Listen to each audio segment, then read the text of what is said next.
वार्षिक स्नेहसंमेलनाच्या निमित्ताने इथं उपस्थित आपल्या गावच्या विविध संस्थांचे असणारे सर्व आजी माजी पदाधिकारी, सर्व सत्कारार्थीच्यामध्ये ज्येष्ठ नागरिक, सेवानिवृत्त फौजी, शाळेचे सर्व शिक्षक, परिसरातून आलेले सर्व ज्ञानदान करणारे सर्व गुरुजन वर्ग, निमगाव सावा गावचे सर्व ग्रामस्थ, विद्यार्थी बंधू आणि भगिनी, जिल्हा परिषद प्राथमिक शाळा निमगाव सावा या शाळेचा वार्षिक स्नेहसंमेलनाचा कार्यक्रम दरवर्षी संपन्न होत असतो. आपल्या शालेय व्यवस्थापनचे अध्यक्ष, आपल्या गावचे माजी सरपंच आदरणीय इब्राहिम शेठ पटेल यांचे सुपुत्र मोहम्मद इब्राहिम पटेल यांच्या पुढाकारानं या ठिकाणी हा कार्यक्रम अतिशय दिमाखामध्ये सुरू आहे. खरं तर या कार्यक्रमाला आपण एवढ्या मोठ्या संख्येने उपस्थित झालात, आपल्या सगळ्यांचं मी जिल्हा परिषद प्राथमिक शाळेच्या वतीनं सुरुवातीला मनपूर्वक स्वागत करतो. आपल्याला मनापासून धन्यवाद देतो. गुरुजींनी आपल्या शाळेच्या स्थापनेपासून आतापर्यंत जशी जशी टप्प्याटप्प्यामध्ये प्रगती झाली, वैभवामध्ये भर पडत गेली, त्या सगळ्या गोष्टींचा इथं उल्लेख केलेला आहे.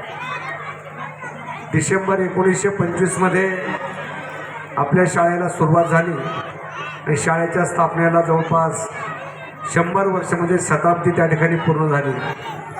एखाद्या व्यक्तीच्या आयुष्यामध्ये शताब्दी येणं खरं तर भाग्याचीच गोष्ट असते, पण संस्थेच्या आयुष्यामध्ये ज्यावेळेला शताब्दी येते, सुरुवातीचा असणारा काळ हा त्या ठिकाणी परिवर्तनाचा काळ असतो आणि सगळे बदल या गावच्या लोकांना बरोबर घेऊन ह्या संस्थेने पाहिले आणि आज 100व्या वर्षामध्ये आपल्या शाळेनं पदार्पण केलेलं आहे. या शाळेचे अनेक आजी माजी विद्यार्थी या ठिकाणी उपस्थित आहेत. बऱ्याचशा लोकांना कार्यक्रमाला खरं तर एवढं सविस्तरपणे निमंत्रण जरी देता आलं नसलं तरी व्हॉट्सअपच्या माध्यमातून आपल्या सगळ्यांना हे कळालेलं आहे आणि मला सार्थ अभिमान आहे की या शाळेचा मी माजी विद्यार्थी आहे.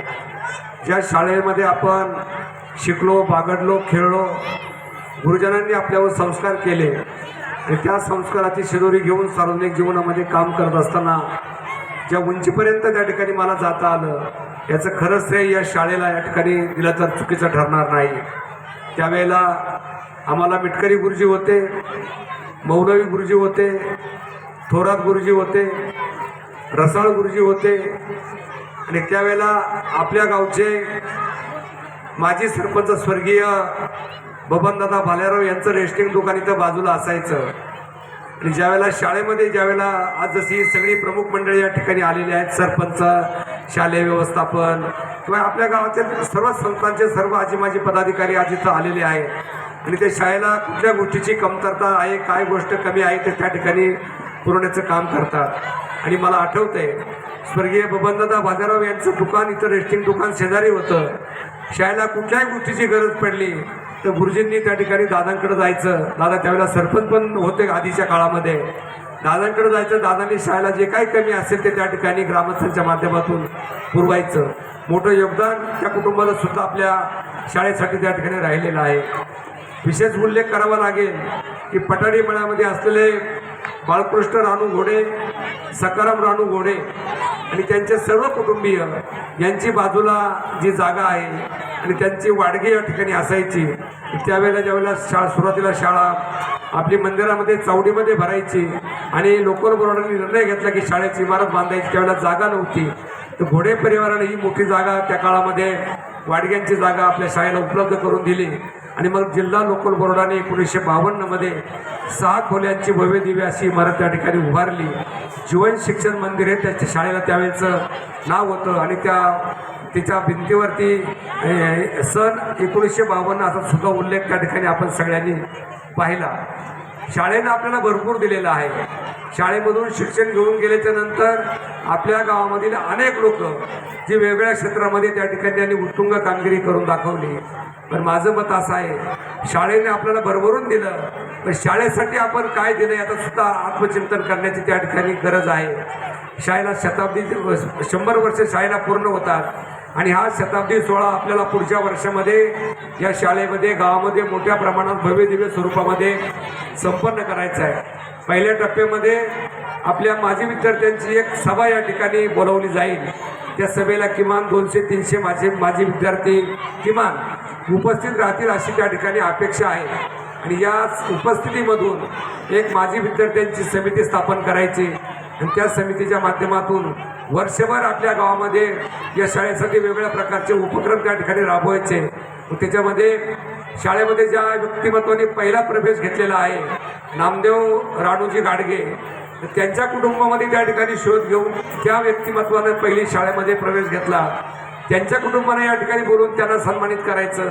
ज्यांनी शाळेला जागा दिली त्यांना सन्मानित करायचं आणि जे विद्यार्थी या शाळेचे या भारत मातेची सेवा ज्यांनी केली किंवा स्वतःच्या कर्तृत्वानं ज्यांनी वेगळ्या क्षेत्रामध्ये उत्तुंग कामगिरी केली त्यांना सन्मानित करायचं। असे वेगवेगळ्या प्रकारचे उपक्रम वर्षभरामध्ये त्या ठिकाणी आपल्याला राबवायचे। त्याला मोठ्या फंडाची किंवा निधीची त्या ठिकाणी सुद्धा आवश्यकता आपल्याला भासणार आहे आणि हे सगळे कार्यक्रम करून हा ज्यावेळेला सगळा आपला सोहळा पूर्ण होईल त्यावेळेला किमान आपल्या शाळेमध्ये हे सगळे कार्यक्रम करून 15 ते 20 लाख रुपये शिल्लक राहतील आणि या शिल्लक रकमेच्या व्याजावरती आपल्या शाळेचं जे काही मेंटेनन्स असेल, लाईट असेल किंवा अन्य काही ज्या सुविधा आपल्याला विद्यार्थ्यांना पुरवायच्या त्या त्याच्या व्याजामधून त्या ठिकाणी आपल्याला पुरवता येतील अशा प्रकारचा आपला संकल्पपणे निश्चितपणे त्या ठिकाणी राहणार आहे। हे सगळं आपण करू। मला खात्री आहे की निमगाव सभा गावचे ग्रामस्थ एखाद्या गोष्टीला आव्हान दिलं आपण केलं तर सगळे लोक त्या आव्हानाला उत्तम प्रतिसाद देतात। फक्त तुम्ही पारदर्शक पद्धतीनं आणि लोकांना विश्वासामध्ये घेऊन आणि बरोबर घेऊन जर काम केलं तर सार्वजनिक जीवनामध्ये कुठल्याही कामाला अडचण त्या ठिकाणी येत नाही असा गेल्या अनेक वर्षाचा माझा अनुभव आहे।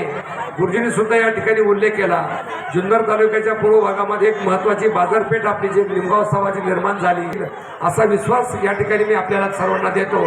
या कार्यक्रमाच्या निमित्तानं आपण सगळेजण उपस्थित झालात। आपल्या सगळ्यांचं पुन्हा एकदा शालेय व्यवस्थापन समिती, सर्व स्टाफ, सर्व विद्यार्थ्यांच्या वतीनं, ग्रामस्थांच्या वतीनं मनापासून स्वागत करून आपल्या सगळ्यांना मनापासून धन्यवाद देऊन मी माझे दर्शन या ठिकाणी संपवतो।